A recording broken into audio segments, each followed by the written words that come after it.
He's looking at me like you son of the donuts. Today was donut sabotage, courtesy of Pink Box. You got the echo, Rory. Kill the echo. We good? We live? You got me live or what? You gonna chime in? Can you hear me now? Good. All right, good. All right, so we're on. I feel like I can't hear myself. Let me double check. Double check your equipment in there, Rory. Make sure that I'm coming in on the other end. I hear you louder than I want to hear you. Okay, perfect. That's better. So anyway, got a special guest today, but first I want to thank everyone in the studio. I want to thank everyone at kvar.com. I want to thank everybody that's helping with this production. We got Marcy taking photos. We have Rory producing today while Q's on hiatus. But I want to give a special thanks to Pinkbox. They helped me sabotage everybody, including my guest, in my attempt to give everybody full-blown diabetes. So today we had an extra serving of donuts. It was a lot of fun. But I managed to drag somebody into the building that I've been dying to get on for a little while now because he's the guy behind a lot of the guys, and he's super busy. He's got a lot of shit going on in plain English. But make sure everybody heads over to KVAR and go shopping. Head over to kvar.com. We have Black Friday coming up. But I want to thank this gentleman for stopping in. We share a lot of similar friends. He's got a tremendous story. He's been all around the fight game forever. He's probably worked with everybody at one point or another in his journey here in Vegas. But we got the one and only Eddie B. Hey, thanks, What's man. going on, brother? What's up, brother? Thanks So- for having me on. I'm excited, Eddie. So this is a big deal. Eddie comes to us with a huge amount of experience, and when I got to town, a lot of people were like, at some point you got to get Eddie on. You got to get Eddie on. He's the best mitts guy in Vegas. You got to talk to this guy. He's got a tremendous amount of stories. He's talked to everybody through the years. He's coached everybody at one point or another. Is that true, Eddie?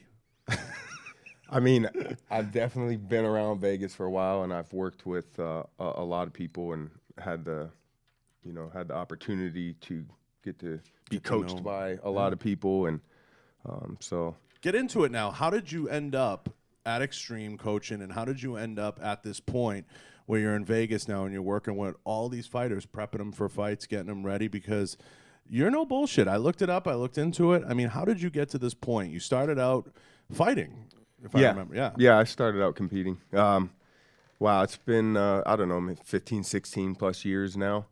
I ended up at Xtreme, to answer your question on that, because of Robert Follis. Mm-hmm. He and I worked with a lot of the same guys, and I had the privilege to get to coach alongside him on the Tough Show, and then before and after that. And so that was originally why I ended up at Xtreme. And then guys like Eric over there, were so gracious and accepting, and and then you end up working with all those guys there, and you develop relationships and bonds with the fighters, and then you don't want to leave, So what makes you want to, when you get out of the fight game, want to stick around? Because some guys get out of it and then they want nothing to do with it. Some open gyms. What made you want to stick in it? You just the camaraderie, or what was it? Yeah, I think multi-part, but ultimately, like, I love it. I have a passion for the sport, for martial arts in general, for that culture. So that's what originally led me into it. I was the kind of kid growing up, I wanted to watch any kind of war movie, fighting movie, ninja movie, karate movie. And then as soon as we were done playing it, watching it, my brother and I, we went out and we had to go play it. And then that just transitioned into an opportunity I had because of my uncle, the first mixed martial arts gym that opened in Vegas. And this is way before the syndicates were Warrior and Zion's Throwdown and all those gyms. Mm-hmm. Way before Xtreme was here. It was called Pure Performance Training Center. It's where One Kick's gym is now. And the owner just brought all gyms into one roof. So One Kicks was doing the Muay Thai there. They brought a boxing coach in from Johnny Tacos. They, they had Cobra Kai doing the jiu-jitsu program back when Jeff Glover was teaching for those guys. And so it was the first time all the martial arts were under one roof like here a in the melting city. pot, Yeah, yeah. but it was still separated. And then I got an opportunity to open it. My uncle's a good friend, Ron McCormick, who owns health nutrition stores here in town. Mm-hmm. He gave me an opportunity to help build it out and then manage it. And, I'd already done martial arts and sports my whole life. So I was just training and being there. And then one thing led to another. And then I was getting coached, and then I was fighting and competing. And And then, 16 years later, now I'm getting to coach these guys. And when you're working with these guys, it's kind of you, Coach Casey. A lot of you guys get kind of thrust into this weird position where you look at all the mistakes they make, right, and all the successes they have, and you lived through most of them along the way yourself. Mm-hmm. It's got to be kind of crazy when you're advising them because this is all still new. People forget the UFC is still very new. Everything's still Absolutely. growing. But you guys, like I was talking to Ben about this, you guys lived through it, and you lived through those growth spurts. So a lot of the advice you're giving them, you're probably saying to yourself, like, geez, I wish I took that advice when I was young. Oh, for sure. You're going through, like, that whole game in your head, right? Yeah, absolutely. Even in life in general, right? Oh, we look back, and then we go, oh, man, I wish I would have done this. I wish I would have done that. And this is high stakes, right? This is the highest. Your career or guys' careers on the line, and, they're fighting in front of millions of people with some dude trying to knock them out, getting locked in the cage. Like, you don't take that lightly. No, and it's a big chance for a lot of them. And you guys, I say this to Case all the time, you guys really have them at their most fragile moment. Like, they could go either way. Like, you must look at guys and you're like, this dude could be a stud or this is going to, like, go south really quick. Yeah. And you have to kind of navigate because, I mean, Coach, I've been around a long time in the defense game. And in the jiu-jitsu and fight game, I'm not like a huge UFC super fan. I'm more a guy who trains, and it's an extension of a lot of the different things that I do. But I sit down with these guys, like and I'm friends with Colby, I'm friends with Kat Zingano, I'm friends with a lot of different people in the game, and it blows my mind how poorly managed a lot of them are. I mean, I'll come right out and say it. Yeah. And they lean on you guys a ton. And I look at you and Casey as kind of like the mentor kind of godfathers in the equation, like trying to give them some common sense because Case will say it all the time. Like, listen, I've done everything wrong, here, listen to me and I'll lay it out. How many times a day do you find yourself doing that with some of these guys? Just trying to give them a little bit of, hey. Yeah, definitely some more than others, right? Right. And some seems like not at all. Mm-hmm. But yeah, you definitely have to wear multiple hats as a coach to these guys. And I think all coaches kind of do that. They have to know what motivates each individual, how to maybe push some buttons, how to reach them, and what drives them, and then you work with them.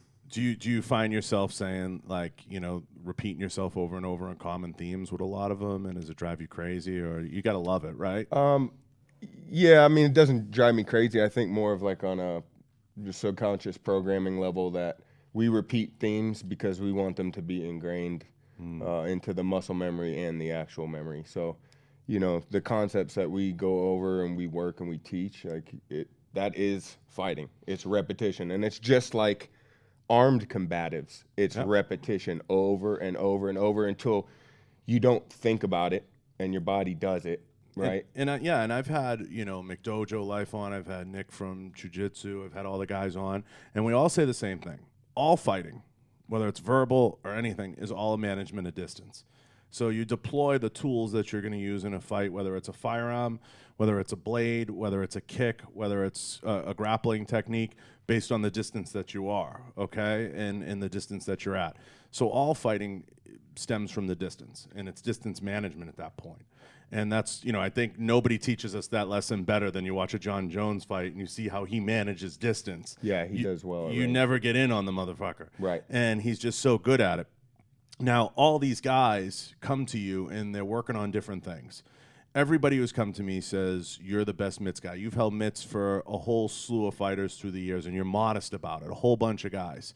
Do you find yourself, when you're working with someone, do you only like to work with the best? Do you like to work with anybody? How do you kind of tier it out, and how do you find yourself coaching them and getting them to the level? Because you're cornering and you've worked with some of the best. What's the spectrum of guys you're working with, and how long does it take to become the elite of the elite? I think, unfortunately, the reality as a striking coach and a mitts guy is I only have so many hours a day that I can physically hold pads for guys. So unfortunately, I can't hold for everybody that I want to, because I want to be there and coach and hold mitts for everybody that works hard, shows up, is dedicated, coachable, all those things you look for in somebody. And I offer some practices at Xtreme that I do for them that if I can't get you in mitt-wise, then at least you could come to a practice and I work the drills. So not necessarily exactly what we're doing on the mitts, but the concepts, the call-outs, the technique is all there. Through the years, who are some of your favorite people you've worked with? Wow. They don't got to be famous. That's a tough one. But, I mean, Joseph Benavidez, Kyle Reyes, Tim Elliott. Timmy. Gosh, there's so many names that you ask me that, and it just like blank wall, you know. I really like Ben. Ben is a really cool guy. We have a lot. Modern samurai. Yeah, we have a lot more in common than I expected out the gate. I really enjoy working with him, and we haven't worked together for a super long time. Julian, I enjoy Julian. Oh, God. You know, I look forward to his shoulder getting better and him getting back after it, you know. But like, Cody, who I'm working with right now, hard worker, good kid. Great. He's got a big fight coming up. Gary, who is currently in Thailand right now, he's got a fight in Malaysia on the 6th for one. Really looking forward to that. Johnny Case, really love working with him. Great attitude, hard worker. He's got a big fight at the end of December for the Ryzen lightweight tournament. Ben's a funny one because Ben and I share a lot of mutual friends, and Ben originally comes from Florida.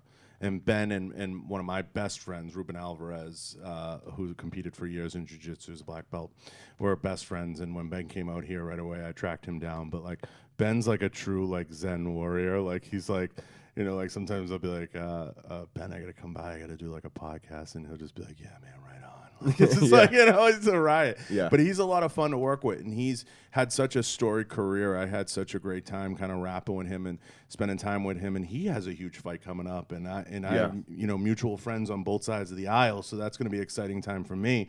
He's got Matt Brown. Now, I know you'll be pulling for Ben because you're coaching him, but that's going to be a clash of two kind of icons in the business. And reality. Oh, for sure. I mean, amazing. You have to give Matt Brown his respect. Of course. I mean, the guy's a fucking legend. The guy's a savage. He's one of the few people, Eddie, like, if I'm in a room with him, I'll be like, listen, like, you know, I've had a bunch of people on. I've had, you know, Eric Andrews. I've had a whole slew of people where I've been like, this dude could kill everybody in the room if he wanted to. I'm just being straight up with all you. You know what I mean? And you know, Matt is one of those guys when you interview him, and I've had dinner with Matt. I know Matt pretty well. I've had dinner with him a couple times, and he you sit with him and you just don't know if it's going to be an interview or we're going to throw down right then and there. So he's a super aggressive dude.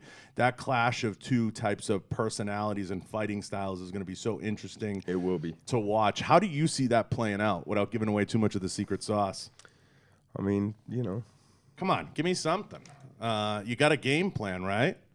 Game plan is, you know, Ben's a veteran, so we're going to keep the body fresh and healthy. We're going to go in there in a good mental state, and we're going to have fun. It's just on Saturdays we have Fight Sim Day. We call it Sicko Saturday. So when we go in on Fight Day, I tell these guys, hey, man, it's just another Sicko Saturday.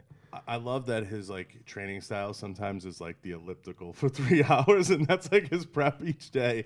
But Ben's been around so long. What do you do? You know what I mean? Other than watching film and breaking some stuff down and yeah, I mean, there's definitely stuff that we're working on specifically for Matt, you know, and then there's the majority of it where we're just working the game that Ben does well, and you know, he's so rangy, so long, so tall for his weight class. So. Yeah, I think the winner of that, Eddie, comes out, and I think they can jump right in the mix, to be honest with you. I think that division is so all over the place, and it's been a fun division to watch the last 18 months.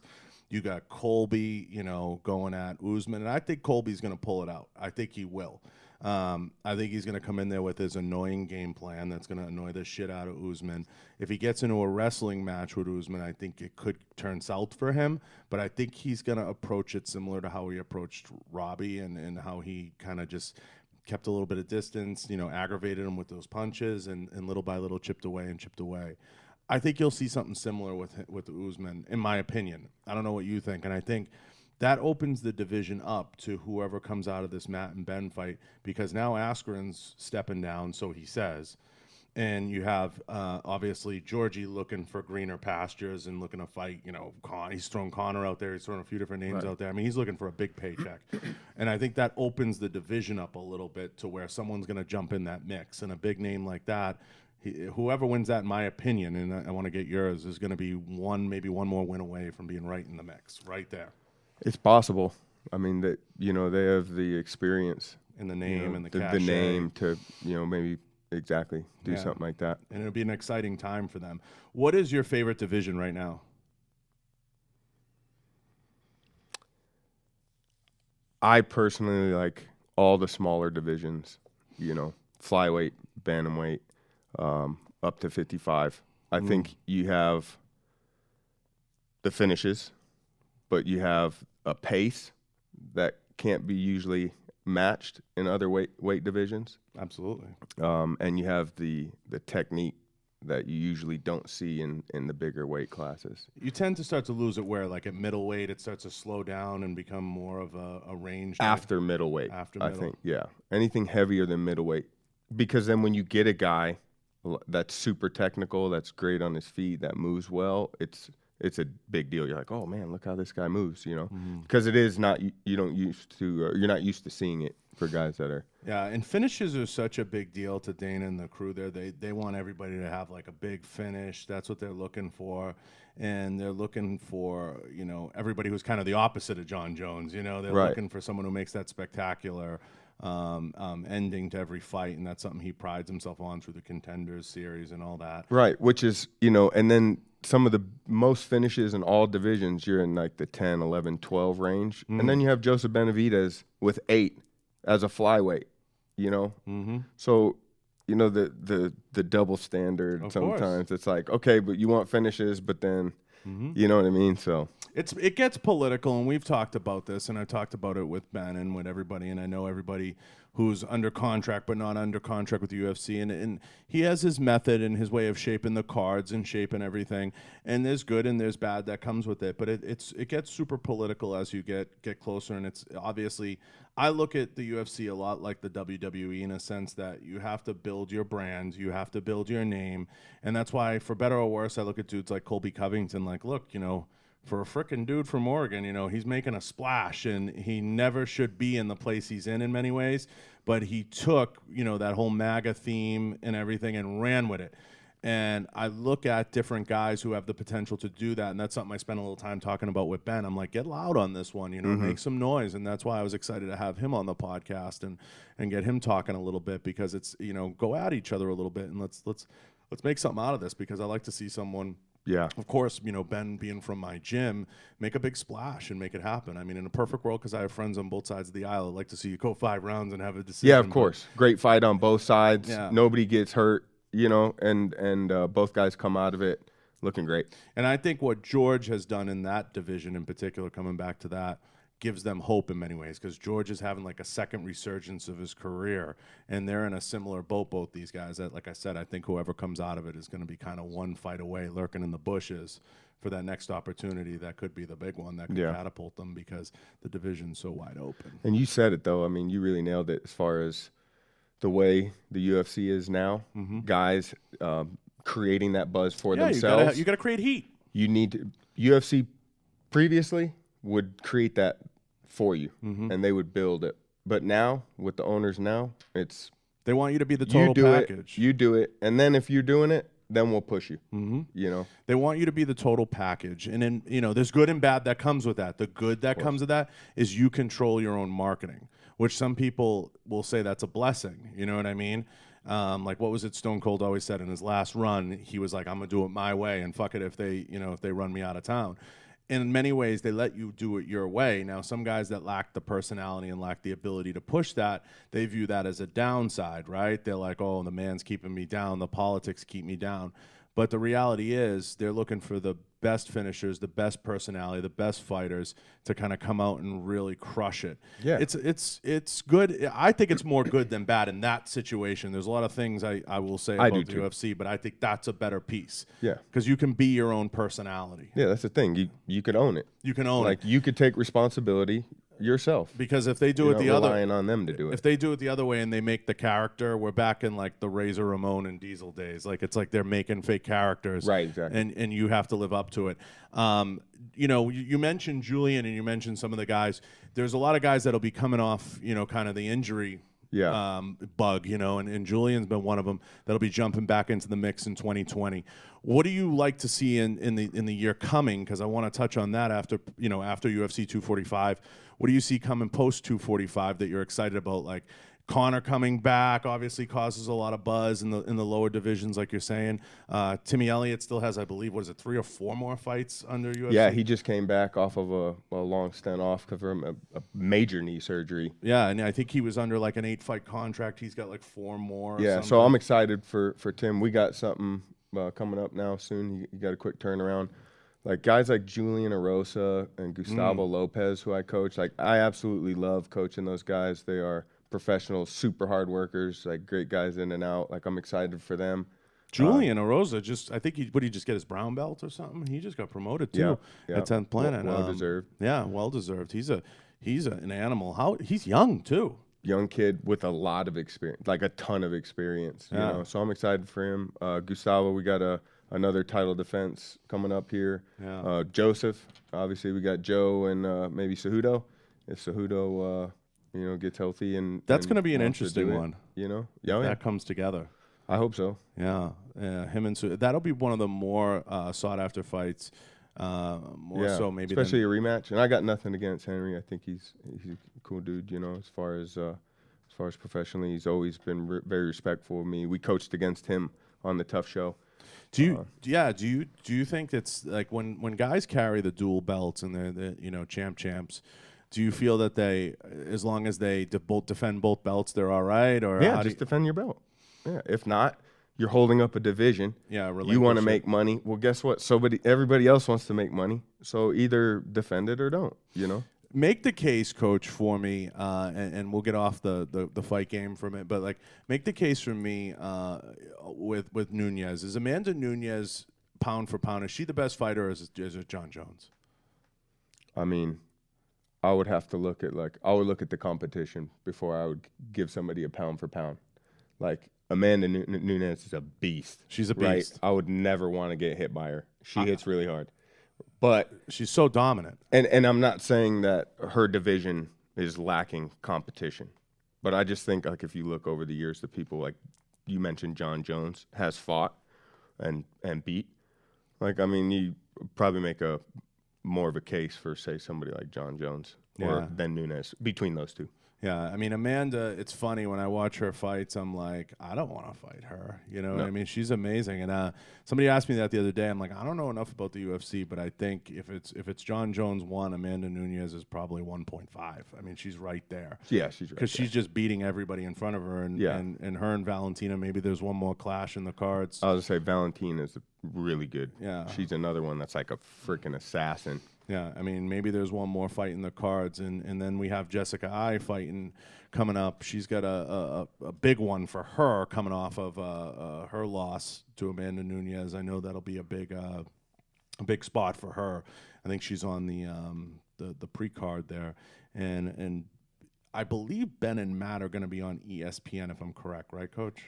I think so. I think that's how it's going to shake out. Then the rest goes to pay-per-view. Yeah, I'm really bad about knowing any of those details until the exact moment. Yeah, but we're fighting. I'm thinking about everything else but that. But you have to be excited. 245 has a lot of super excited. Your guys in it, your people in it. Yeah, super excited. People you've worked with. You got to be excited about that card. That's going to be a fun card. That might be one of the best cards in 50 UFCs, in my opinion. It's a great card. It's always nice to be here in Vegas, too. Of course. For it. It's a home run.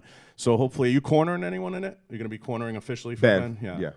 So that'll be awesome. You'll be there officially cornering. I know the cornering thing gets dicey towards the end because they're only allowed, 3 per the rules? Yeah, 3.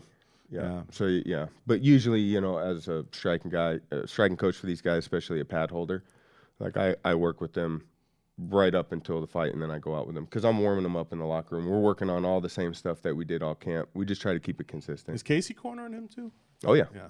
So it'll be you and Casey. That'd be good. It's gonna be so much fun. Hopefully I'm gonna be there. Casey's my guy. Yeah. We work really well together. I love getting to travel with him. We have a lot of fun doing what we do. Like we always say, we're living the dream, and like we really mean it. He's so funny, you know. I have dinner with him probably once a week at this point now, and he's just one of the best people. And his use of the word cholo has taken on a whole new meaning. Oh, with his me. favorite. It's his favorite word is cholo.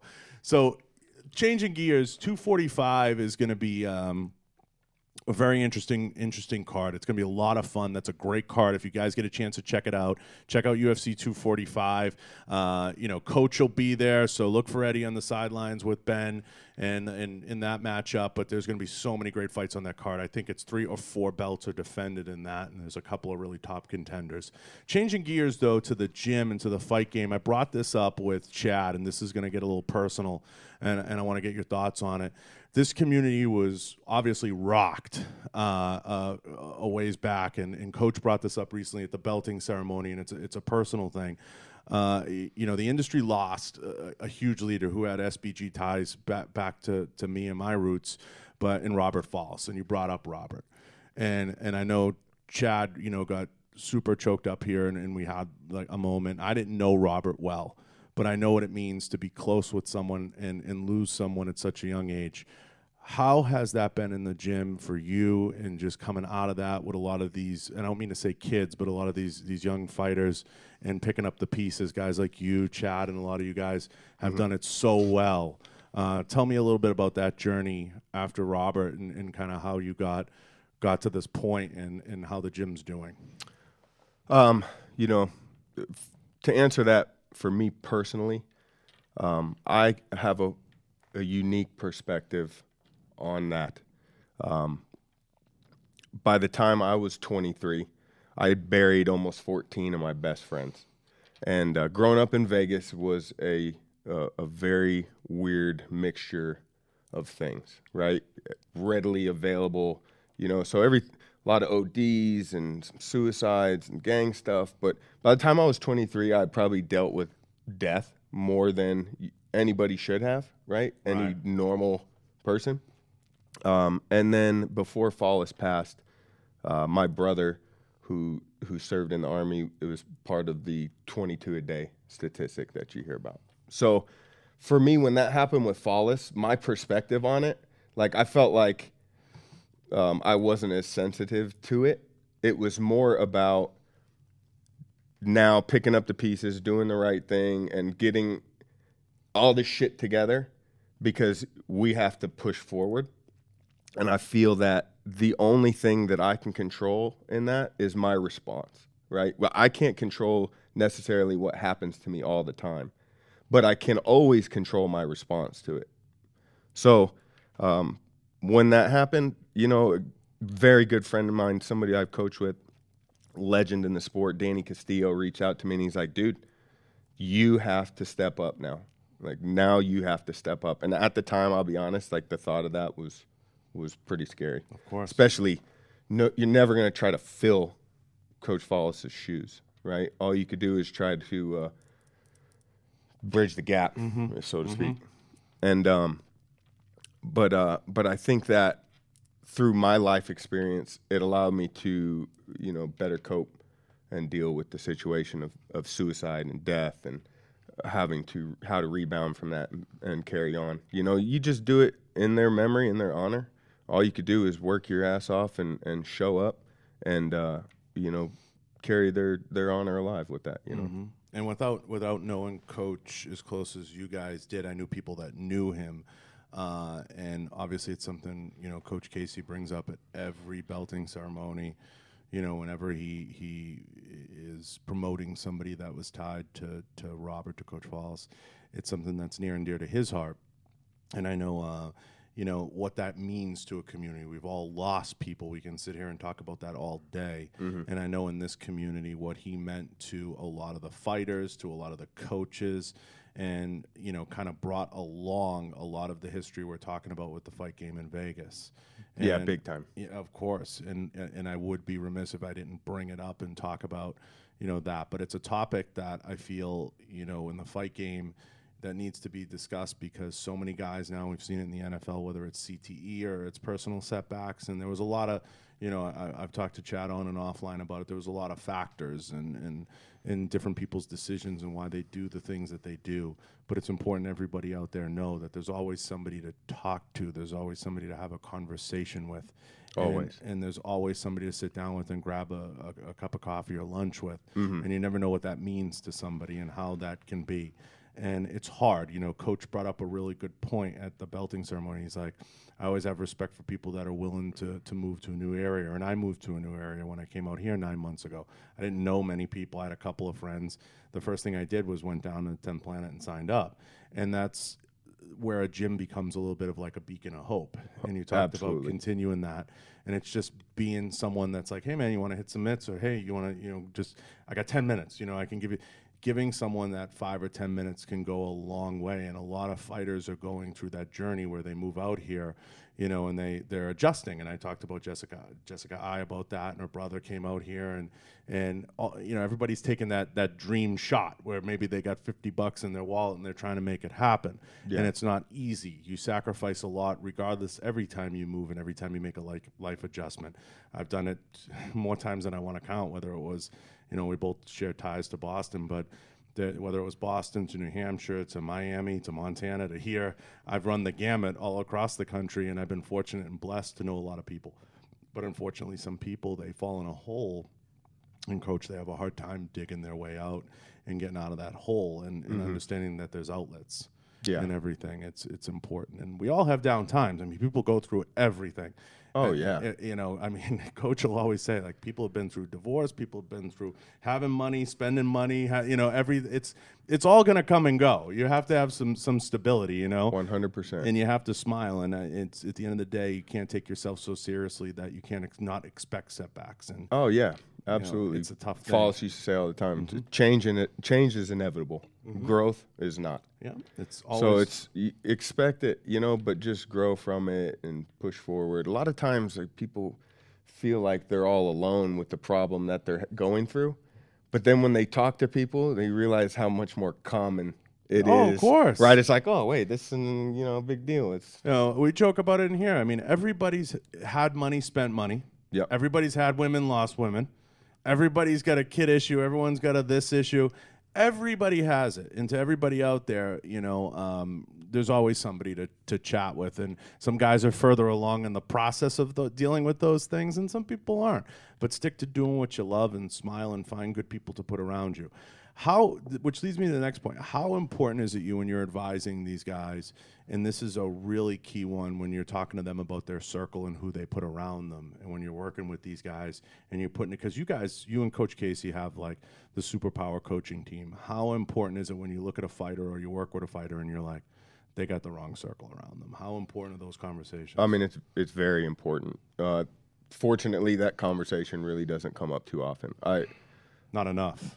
Yeah, not enough. And at the same time, I could answer that with the guys I specifically work with. Like, I'm fortunate enough to work with guys that maybe don't need that talking to, right? That I work with and coach and corner and travel with. But there's definitely a lot of guys more on the upswing, upcoming fighters that still haven't broken free from the past, whether it be people they associate with or decisions that they make. They haven't really completely moved forward. Me, I isolated myself. I'm like, I'm going to move into the gym when I first started, because I have to completely isolate myself, right? Otherwise, I'm going to keep making the same Of course. My grandfather used to say, you're the sum of the people you hang out with. 100%. Said, show me your friends, and I'll tell you who you are. Yeah, 100%. I said this on the last podcast I did. I had a Navy SEAL on, and he was like, how do you, pick your circle? How do you define your circle? Because you're a networking guy. You know everybody, John. How do you? And I said, I can only, in my line of work, taking the fight game, anything out of it, I can only surround myself with bridge builders. If you're not building bridges, I can't be around you. Yeah, great way to put it. That's 100% how I live and breathe. And I live by a simple motto: expect nothing, blame no one, and do your job. And if you're not building bridges, I can't have you in my life. I'm too old and too far along, Coach, to be putting people around me that are burning bridges to cinders. Because if you keep burning them, sooner or later you're going to be on an island. Oh, When you're on an island, this is what people do. Stay there. And Yeah. it gets lonely on that island. So you have to have people around you. You have to ask yourself this one fundamental question. Is this person a person that's building bridges? Are they building avenues for me to go down? Are they building avenues for them to go down? Are they going to be a quality friend that's going to be in my circle? Or are they just leading me back down a path of seclusion? Because you go back in history and you look at all these people that struggled at different points in their career or life, it was more often than not because they put themselves in some level of isolationism, and they isolated themselves from good people or having good influences on them, and it led them down a kind of a self-destructing path. And you see that a lot in combat sports. You see that a lot in any sport. And it's important to kind of identify that, but sometimes they need folks to come in and say, hey, look, you know, maybe it's chill out with the weed or the CBD or whatever it is. Yeah. Or maybe it's don't party as much, or maybe it's don't drink as much. It's all different variables. And it's another thing that, you know, many people are guilty of. You know, we've all done it. Everybody's done it. I mean, there's people that probably have done every drug out there. I mean, Lord knows everybody's done something. But the reality is you have to reel some of those people in, and some can't be saved. And that's just the way I look at it, Coach. It's just the way it is. But there's so many great fighters out there that we could talk about. And you've been around the Vegas scene for so long. How have you seen the fight game change here over the years? Pretty drastically. You know, and you said it back in the beginning, you know, of our talk. We are in such an early stage of this sport, like Infancy. If you were to compare this to the NFL, like what year would it be for the NFL to be at this stage? Year 10. And You know what I mean? Year 100. So you it's know? like 19, 20, or 30, right? So like that's where the sport is. It's very new. So I expect a lot of change fast, right? Until it kind of starts to settle in and things kind of get smoothed out. But you know, the good thing to the change is I see the kids coming up now, and they are far superior than anything in generations, you know, that was ahead of them. Like they are so much better, so much younger, and more well-rounded than anybody ever was. Like when I competed, like back then it was all broken up. Like you did your boxing training at this gym, you did your Muay Thai at this gym, you went to this gym for jiu-jitsu. Like nothing was combined, right? Now it's all together, it's all blended. Kids are training everything, you know, and it's making them better for it. And it has to be. I think it has to be blended. I think there's no other way to do it. The blending is what's going to breed a better quality competitor out there, because we've said it 100 times. It's no secret, guys. The formula is probably somewhere between grappling, whether you want to call it jiu-jitsu or wrestling, some level of Muay Thai or kickboxing, right, Yep. Coach? Some And striking, yeah. Some striking in there. And then you're going to probably have some form of movement program in there where they're going to work the ring, or they're going to work the cage, where are they better suited, and that's what you're going to have. You know? I mean, and I think the movement piece is kind of one thing a lot of people look at now post John Jones and how he approaches fights and distance and all that. And that's a program that I think you'll see more and more guys adopt, because it's going to add length to their careers. Yeah, and a good friend of mine who I've had the pleasure of working with when he comes out to Vegas just fought a big fight in Brazil and won, James Krause. Yeah, he says it best. It's like the guys that are good at fighting in the in-between do the best. And he is great at the in-between. Tim Elliott, Joseph Benavidez, those are guys that are like great at the in-between. Kyle Reyes, who I coach, has a big fight in St. Petersburg on the 14th. They're never doing one thing. You know, they're never just boxing you. They're never just kickboxing with you. They're never just grappling. It's I'm grappling to box. I'm boxing you to grapple. I'm putting you on the cage just to get a takedown, maybe not just to pop off and strike. Like these guys are always making you guess where they're going and what they're doing. And like that, I think the sport is going to transition to more and more, where guys are going to be so well-rounded that like all those little in-betweens is where you're really going to find the best, like a John Jones. You know, he gets you comfortable somewhere, then he's doing something else. Yeah, it's amazing. You know, what I look at, and we talk about the history of the fight game, which is something Ben and I, once you get Ben going on that, he loves the history of the fight game. And when you start peeling into it and you look at the amount of time guys are now spending studying film, the amount of time guys, it's just, to me, the back end has grown the most. Big time. That Yeah. people don't see. That side And of it. I said this the other day to someone. They go, when do you think it'll make a quantum leap? I said, when I start to see a film room in the gyms. Yeah. I said, that'll be the next leap, quantum leap. I said, these guys need to be studying more film, and they should be studying 1,000 hours of the guy they're fighting, 1,000 hours. I said, if you look at the greats, Tom Brady, Michael Jordan, any of these guys, they used to say, he's an Ohio guy, so Matt will be proud of this. They said, was it Chris Spielman, the linebacker? Mm-hmm. He used to play the game 100 times in his head before the game happened. Absolutely. And, visualization, for sure. He used to watch and play the game 1,000 times. You have to have that stuff start to break down, and every night, you crush film. And at a high school, I look at it like you said, 100 years ago, where would we be? And in the scheme of the NFL, high schools now have tremendous film programs. Yeah, look at their facilities and the programs they're running. So I wait for the day that I see a room with all kinds of tape, and then when I see that, I'm gonna be like, all right. Yeah, and I think for some fighters, sometimes it's not a good thing for them to watch film. Mm-hmm. Some guys get in their heads so much that if they watch their opponent too much, they are now just focused on what they're doing instead of what themselves are doing, right? And so I believe a coach should 100% be watching a ton of film over and over and over. Freddie Roach was one of the best at that. And then that coach can use the trust that he has with his fighter trusts him, and just go out and say, okay, we're going to do this, we're going to do this, we're going to do this, we're going to do this, so that now the fighter is focused on what he's going to do rather than what his opponent's going to do. Right. And I think developing that program and developing that plan is really critical, because I look at George's fight. That was 100% film. 100% film when he came out against Ben and hit him with the knee. Now, the reason I say that is there had to be tendencies and cues that he looked at. They were practicing that in the PI fight week. So they were specifically working with it. I shared a locker room with Yair Rodriguez when he hit that elbow, right? They were drilling that in the locker room. Now, I guarantee you when they were drilling that at points throughout the career, there's 100 naysayers that are like, oh, that'll never work. That'll never work. Well, if it works, it works. So, fighting, is it wrong? Well, there's not really a wrong. Maybe a wrong time. Maybe a wrong distance. You have to make sure it's a calculated gamble, and that's where it pays off. That's where the percentage works in your favor. I think when George looked at that flying knee, he said, I can come out of the gate with this, and if it doesn't work, I can recover from it. I'm fresh. I can sell out and take a shot at this. Okay, so if it turns into a scrum after that, I can still recover. Yeah. If I wait till the second or third round, it's not going to be right. I might be gassed. Yeah, it's not going to be as good an opportunity. So those, it was brilliant. Yeah, those shots become like 1 in a million shots.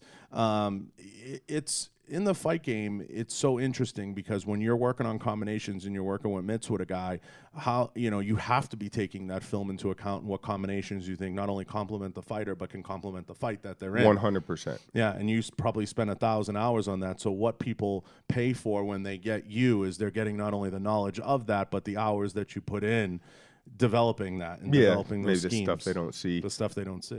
The fact that you're a coach, you care. That's your job. You need to care about these guys. And having competed myself, I know the amount of pressure, how the seriousness, the gravity of going in there and competing. So I don't take my job lightly. Now you do some jiu-jitsu too. Yeah, I've done some jiu-jitsu. Do you like it better than striking? No, definitely not. Definitely. Now, not. why do you think striking's superior than jiu-jitsu? No, absolutely not. Come on. I don't think. Well, they're completely different. I got to get you and Coach on a debate. So I don't think it's. I think if you were to learn one for self-defense, like a one-on-one life or death in the street, go learn jiu-jitsu. Probably going to help you more than you don't know if you're going to stand there and kickbox with some guy, right? All it takes is one punch, right? But Right. I think in the grand scheme of being able to defend yourself, jiu-jitsu is more effective. In the fight game, guys that have a wrestling background in the MMA fight game, guys that have wrestling backgrounds seem to have a much easier transition in MMA than a striker. Who's the best striker right now in boxing or MMA? Period. Boxing or MMA? Either or. Or you could choose one in each. Yeah, because I think if you took the two, I don't know if I can compare them, right? But Right. Best striker in MMA. I don't know. I'm super biased. I'm going to just read you off a list of names of guys I coach. No, come on. All right, forget about guys you coach. Take guys you coach out of it. Let's make it a little fair. Guy you watch and you kind of like, I like the way he's doing it. Man, that's a tough one. You got to give an answer. Genuinely. That's genuinely hard. Best boxer? Boxer? Mayweather. Yeah, but he's a shitty. We're not talking about my opinion of him as a human because I don't know him personally. No, I'm saying he's a great defender. He's an all-time defender. Boxer. Yeah. He is a phenomenal boxer. He has the art of boxing down to a science. He's just quick, John. Super quick. Super fast. Like, you can't hit him.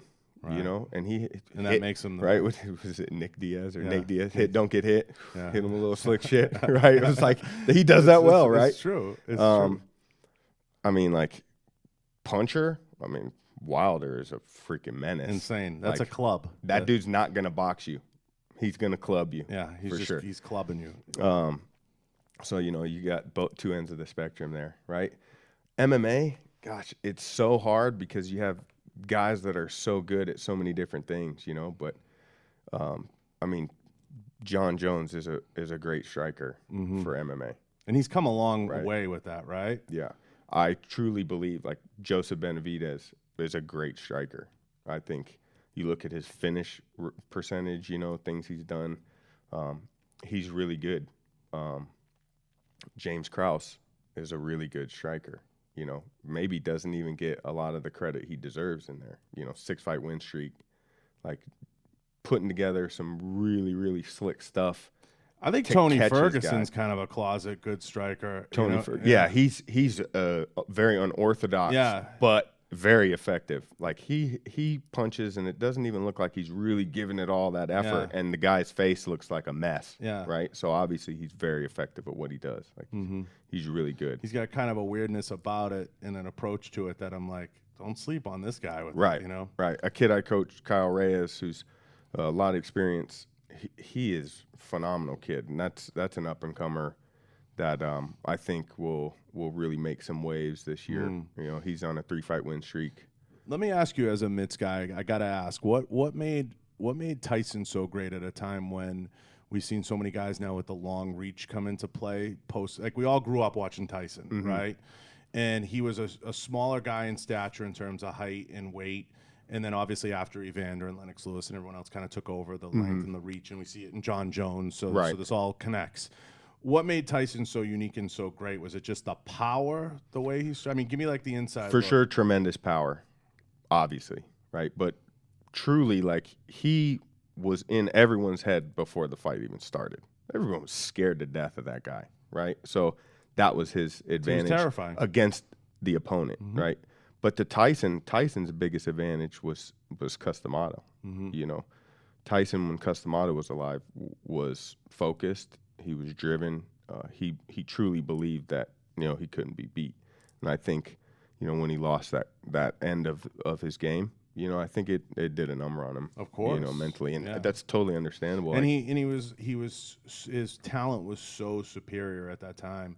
He was just a legend. Like ferocious. I used to just love watching him fight. He was just so ferocious. We all grew up watching him, and people don't realize, like, now the younger generation. I'm 38. You're my age, so like we're all in that age group where the younger generation coming up now doesn't remember him, but he was. Right.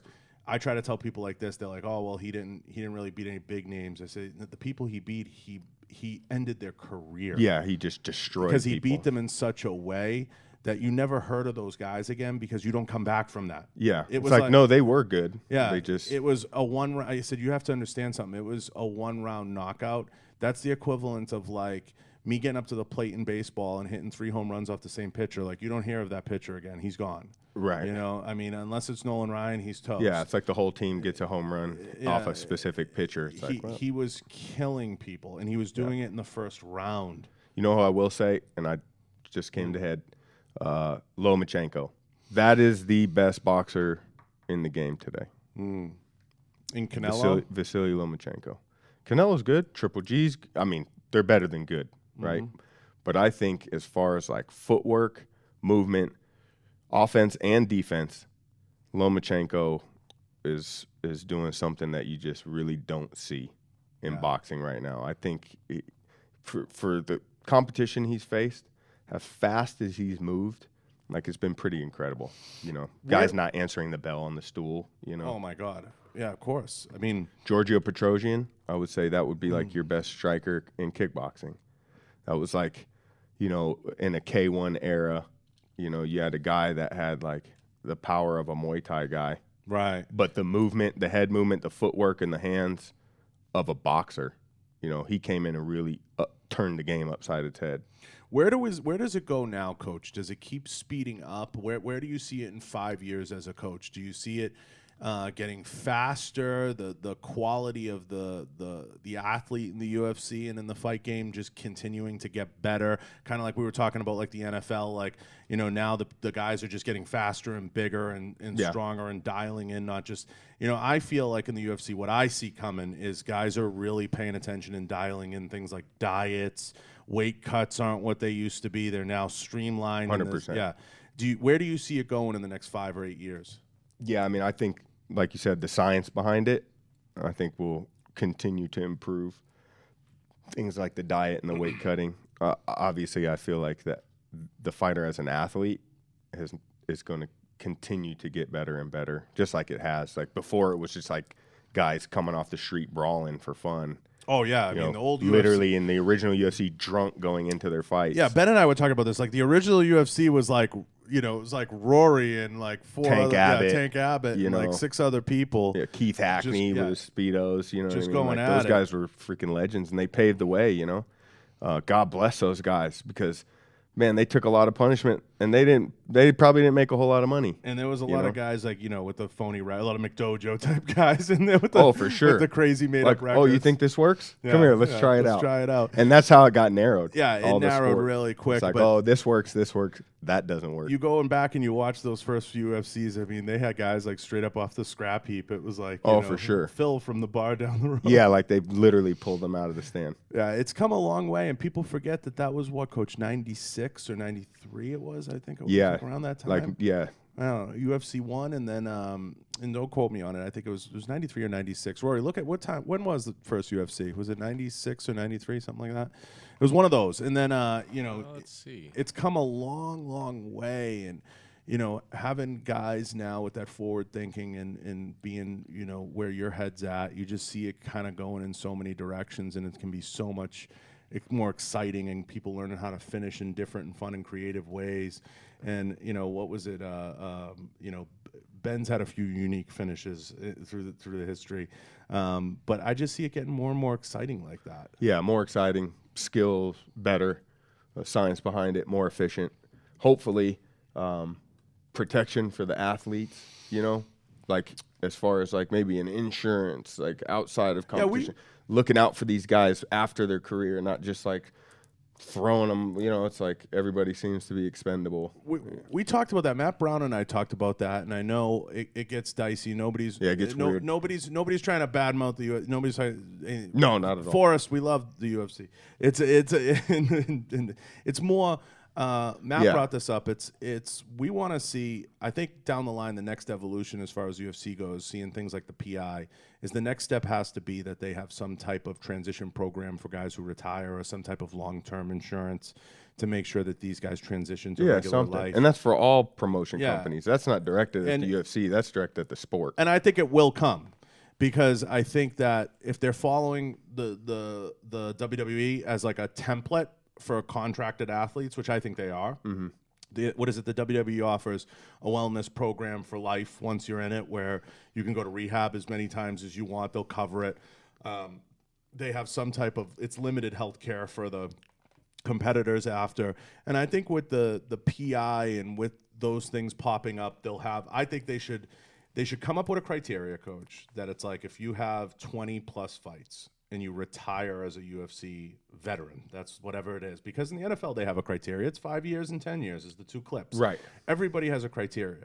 You should be entitled to some type of program. Absolutely. Whether that's, hey, we give you free x-rays and free care at the PI. Yeah, whatever they figure out. Whatever they figure out at some point. And I love where it's going, like the PI. Like, that's amazing. Like, however many years ago when that didn't exist, Yeah, right? and if they put those types of regional facilities out there and they say almost like a VA, we'll offer you this, this, and this Yeah. through the PI as long as you retire with X amount of fights under your belt, it will call you a UFC. Yeah, it's amazing what the PI does for those guys. I mean, the meals, physical therapy, medical stuff, workouts, strength and conditioning, facility for me as a striking coach or Casey as a grappling coach to come in and run practices, run individual work. Those guys get sparring. Like we had a coaches clinic there that they put on for the coaches in the sport and put together a book and like it's amazing how much effort everybody at the PI.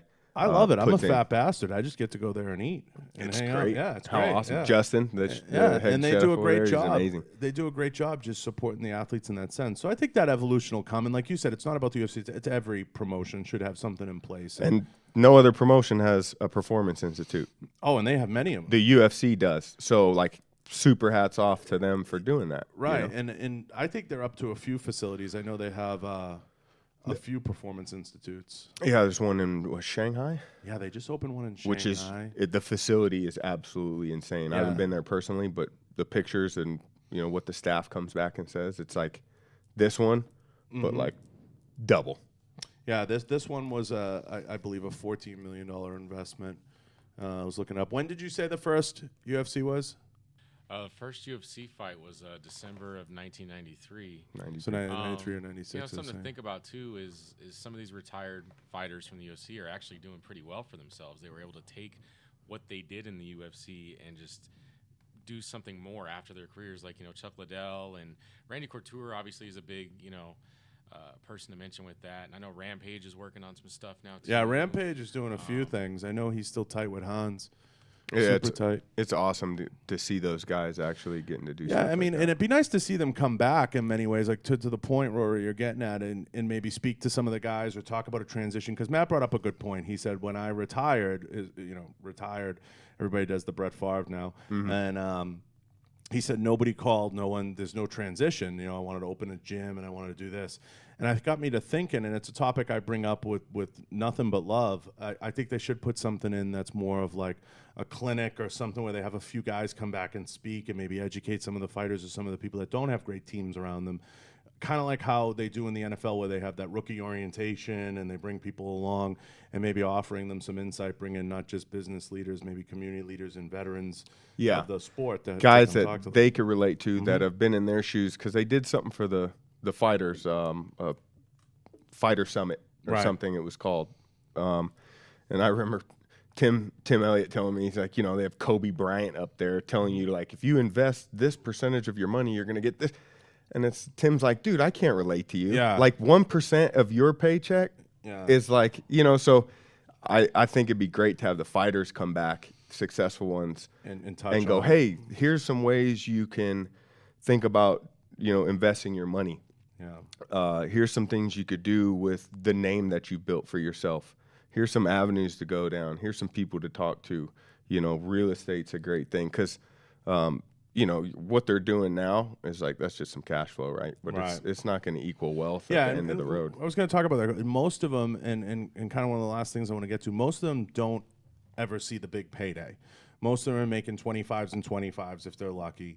Some work their way up to 50 and 50. By grace of God, they make it to like a 250, 250. Yes, right. You know what I mean? So by and large, the percentage is very small. Do you think the money will? I don't think the money will get there anytime soon. And I'm saying that so you don't have to say it. I don't think the money will get there anytime soon. I think it'll continue along this way because of the investors and how a lot of these, not just the UFC, how all of them are set up. They're set up to make a profit. And they're set up to be a platform to help a lot of the fighters, to catapult them. You just have to use the platform as effectively as you can and play the game. But if you go into it, and I would say this to whether it was Tim Elliott or anybody in front of me, if you're going into it thinking you're going to get rich in the UFC, I think that's a false. I think you're setting yourself up for failure right then and there. Use it as a platform to catapult you to the next level. And whatever that level is, could you maybe grab one of those big fights? Sure. But I guarantee you and I could do a study on this. Like we could call them. If you look at like a George Masvidal, for years George was maybe a 10-10 guy, maybe a 25-25 guy. He's worked his way and scrapped his way to the point he's at now with some sponsorships and some stuff. He's trying now to catapult that into a whole nother level, and that's what he has to do. Yeah. You know, to set himself up for the long run. John, what? Shoot. It's worth mentioning Shaq too. So Shaq took his platform from playing basketball all those years and getting his celebrity off of that. And if you've followed anything he's done in the last couple of years, I mean, we're talking about he's done restaurants, you know. Oh, yeah, him and Magic. Endorsements for all kinds of. He took that platform of what he did in basketball and used it big time to his advantage. And if the fighters can learn how to do that and share that with each other so they're all successful as a group, that would just go so many places. Yeah, I mean, Shaq's a great example, but you know, when we get into these contract debates, I know it's easy to say, oh, the fighters don't make enough, and we talk about this, and Coach knows as good as anybody because he gets a piece of the action when he's cornered and everything else. Right. So, like, you're not in it for the money. Nobody's getting rich. I'll be the first to come out and say it, but you go back and you look at even like Magic Johnson's contract, Rory. Magic had like one of the worst contracts ever. He had like a 25-year contract with the Lakers, and wasn't it like $3 million a year? It was like, for that type of money for that time, yeah, I'm looking at it right now. It was a $25 million contract for 25 years. So $1 million. That's not a lot at all. That's awful. Yeah. That's awful. Like nobody would in the NBA at his level of skill would do that. Now, you know, it expired in 2009, and the promise was that he'd be brought on as part of the front office. But he got $1 million a year starting in 1984. I mean, that was like one of the worst contracts ever after taxes and everything else. I mean, you can look back and say in '84, that he was crushing it. But Michael Jordan was the first person to sign a contract for $20 million, and that was, 20 years ago. His shoe endorsement deals, though, have probably far. Yeah, that's a different animal. Yeah, totally. But to draw the comparison, like Coach was saying, it took a really long time for it to get to the level that we would think would be like you're self-sufficient and you're making a ton of bread. Yeah. I'm not sneezing at $1 million a year, guys, either. But I'm saying, yeah, no, definitely not. That was the NBA. Do you know how much money the Lakers made off Magic Johnson? Are you freaking kidding me? They were making $100 million. He built that he built that whole brand. So they were making out like bandits. Now, granted, I'm sure Dr. Jerry Buss and the fan, they took care of him along the way, and I know they had a lot of business dealings together. But that was getting a bad contract or being in that position, whatever you want to call it, that's been going on in sports for a long time. You have to fight for what's yours. You have to have good people around you. You have to battle for what you deserve. Yeah. And the same is going to go on in the UFC for a while. And that's why you're going to see guys look to things like the WWE, look at a shtick, look at everything else. I know we're coming up on an hour. Before we break, Coach, and wrap up, I want to ask you, taking UFC 245 out of the equation, just everything in general, who do you see as one of the most terrifying fighters in the UFC, or most terrifying people that could come back in 2020 and really shake it up? Are you looking at things like Conor? Where do you see it going in 2020, and what are you most excited about in the next year? For the UFC? Just UFC. We'll stay on the UFC. Yeah. I mean, 2020, I'm personally obviously most excited about, your guys. Benavidez, getting to fight for the title. He's a consummate professional, a guy in and out, and just an amazing person, super, super good person, him and his wife, Megan. And I'm really excited for what 2020 holds for him in the UFC. Outside of that, I got my eye on maybe Tony Ferguson and seeing who, if that comes about, if you see him and Conor or him and could be something in that type of space. Yeah, I'm really interested to see how that plays out. Khabib plays out in 2020, like who he fights and how those matchups play out. Like I might be most interested in that, to see what happens with him. I'm not really interested to see what Conor's doing. Yeah, honestly. I don't want to say I don't think anybody cares. I mean, no, that's not true. I want all these guys to do well, right? But sometimes you can only want to hear so much knucklehead shit before you're like, all right, man, I got to tune this out Yeah, he's know? playing the game at this point. It's you know, Right. and he's going to fight Cowboy, and I don't think that gets anybody super excited. That'll be a box office. I think that's been announced. I think him and Cowboy. I think that's a done deal, right? I'm pretty sure. Yeah, and January I'm 18th. more interested in Joe Benavidez, like you said, potentially Tony Ferguson and how that shakes out with Khabib, and maybe who Khabib chooses to defend his title against would be an interesting play out. I'm interested in the women's division. Is it still going to be Amanda and Valentina? Is that still going to play out? I think it's a foregone conclusion, and I think John Jones is unbeatable. I don't care what anybody says. I've said it before about other people like Tom Brady. I think he's unbeatable this year. I just don't see anyone coming up. I think he's going to pick and choose his battles. What do you think about his last fight where Santos literally destroyed his own knee? I think he proved to a lot of people because Santos was – okay, Santos – Do you think Santos, no knee injury that fight, the result's different? I think Santos took him to the brink, okay? I watched that fight twice. I think Santos took him to the brink in terms of making him reach deep into his arsenal of things to do. But I think Santos just didn't have an answer for John's leg kicks and his ability to kind of really keep him off his pace. You know, I'll be interested to see kind of Eric Anders really bounce back post his big fight with Santos, I believe it was. And I'll be interested to see how that plays out and if he works his way into the mix, because I think John Jones's only Achilles heel is when he goes up against tough motherfuckers like that and someone has an answer for those leg kicks, Coach. I think that's going to make for an interesting fight. But the way I see it, and I'm no coach, you could tell me if I'm wrong right now because this is a fun one. I think with John, if you give him time, he's going to chew you up. I think you have to take time away from him, and you're going to have to shoot in and do a lot of things you might not normally want to do, but you're going to have to because that's going to get him uncomfortable. I haven't seen him on his back in, 3 fights?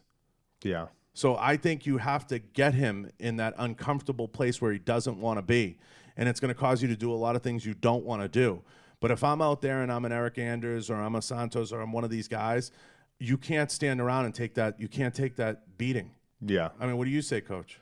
Yeah, no, I mean, you definitely don't want to stay on the outside of that guy's range and try to You can't. pick him apart because that's his game. And I think too many guys went into the fights with him trying to they let him set the pace. And I think no injury, everything else, I think he took him to the brink. But I think he still won. I mean, there's no doubt. He won. I feel like if Santos didn't blow his knee out, I personally feel like Jones was going to lose that fight. It started off and 100% appeared that way to me. And then Santos blew his knee out, and then it all went downhill for them. But if you look at it from an overall perspective, there's, Santos was eyes and ears better than everybody else in that lightweight division. It was him and John Jones. And it's still kind of him and John Jones, and you have some other guys working their way into the mix. If that's the best they have to offer, it's like I always say about the Patriots, and you're from New England, but they still lost. You know what I mean? They got there, but they still lost. And at the end of the day, whether it's his game plan or the way he approaches things, he pushes a lot of guys to reach. So they say this all the time, and this is a sports analogy, baseball. If you want to be good, you have to force somebody to use their second, third, or fourth move. Whether that's in jiu-jitsu, whether that's going up against a pitcher. Oh, yeah. In baseball, you want them to dig deep, and you don't want to lose by a fastball. Right. So don't give them the fastball. You don't want to lose by a curveball. If somebody's going to beat me, they're going to have to beat me with a 6 slider or an off-speed pitch. Right. If I'm going to lose, you can't be losing to a rinky-dink arm bar. You want it to be like a Vinny Margajales flying arm bar or something. You know what I mean? Like something crazy. Vinny, and it's like, hey, well, that was Vinny. So. You want something crazy. Right. And the problem I felt with John Jones, regardless of knee injuries and everything else, is I feel too many guys allow him to set the pace, and once you get a round and a half in, you've already lost. Yeah. So you talk about Tyson beating people before they hit the ring. If a disclaimer, I know crap about this is the expert, I'm nothing. But if I was breaking it down, I would say we're going to have to do some things that are going to be insanely uncomfortable. But we're going to go down. We're going to put him on his back, and we're going to take the fight to him right now. And you can make the case all day, well, he could hit me with this or he could hit me with that. Yeah. I would say, but we're going to die a slow death the other way. Yeah. Because he's got it dialed in too good. Yeah. I mean, we don't do things that's like, oh, well, you can't roll to this side because that's his power side and you're going to get hit. And it's like, well, I think it's dude. I think it's a foregone conclusion with John Jones. You play the range game, you're going to lose. Yeah. So don't play the range game because he's gone up against the best of the best. Yeah. So if I'm like an Eric Anders coming up in that light, he's still in light heavy, I believe Eric is. If I'm like somebody like that, I'm like, we're going in, and we're going in hot.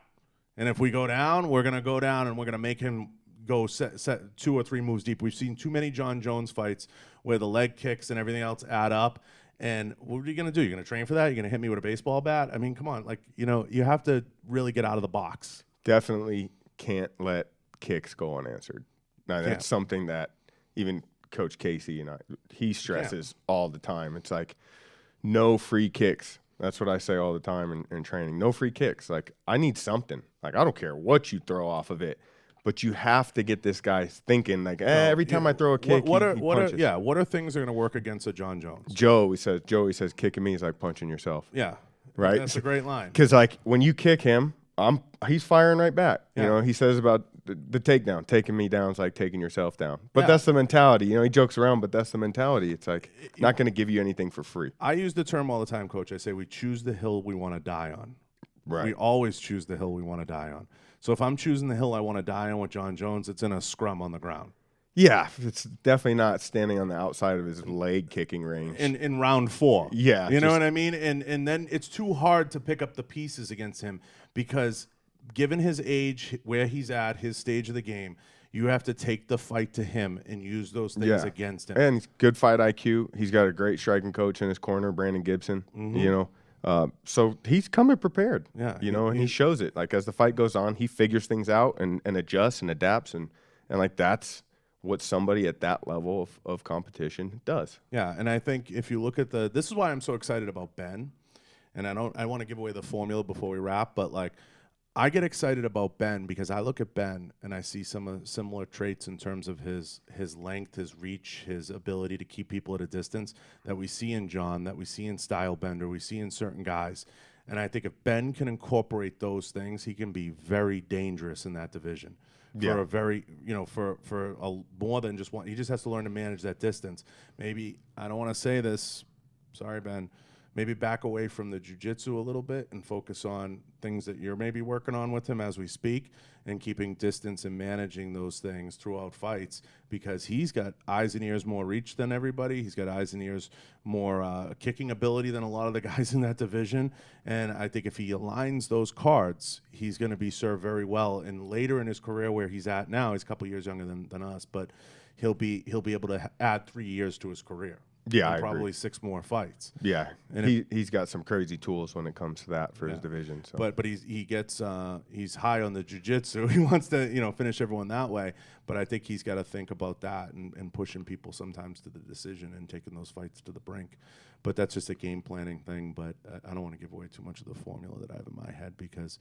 I got it all figured out here.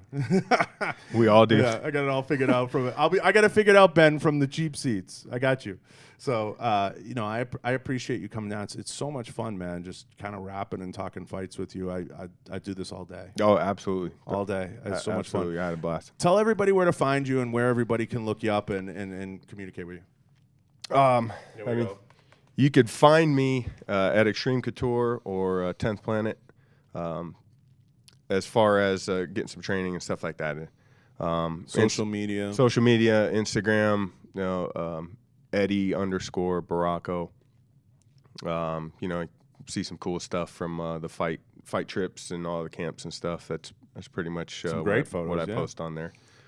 Yeah. And yeah, man, come down and train. So go see Coach over at Xtreme. Hit up his IG. You're responsive on IG, so DMs are okay. Oh yeah. Slide in appropriately, and when he's not running around with the kids, he's in the gym. So make sure keep an eye out. Ask for him. He's super busy.